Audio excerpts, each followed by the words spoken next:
En ce vendredi, New York rend hommage aux victimes des attentats du 11 septembre 2001, mais ce 11 septembre représente pour certains une autre triste date anniversaire, celle du coup d'État qui instaura la dictature d'Augusto Pinochet au Chili en 1973.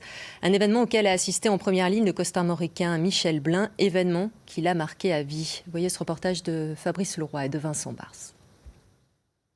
Des scènes de guerre autour du palais de la Moneda, siège de la présidence au Chili. Nous sommes le 11 septembre 1973. Élu démocratiquement 3 ans plus tôt, le gouvernement du socialiste Salvador Allende est renversé par un coup d'État militaire.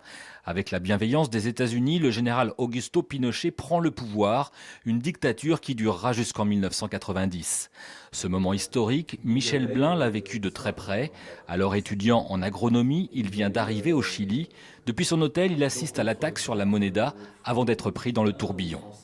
2 jours après, l'armée ou la Guardia Civile, enfin les Pacos, ont été à l'hôtel et ont perquisitionné et m'ont fait prisonnier avec d'autres hommes, un Péruvien, etc.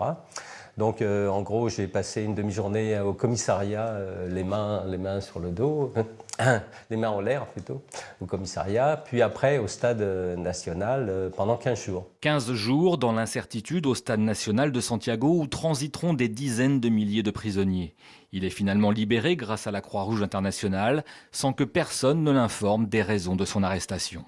Les étrangers, moi j'étais étranger, je ne me suis pas mêlé à la politique chilienne à l'époque, mais les étrangers étaient forcément soit des guérilleros, soit un danger pour la cohésion sociale du Chili, quoi.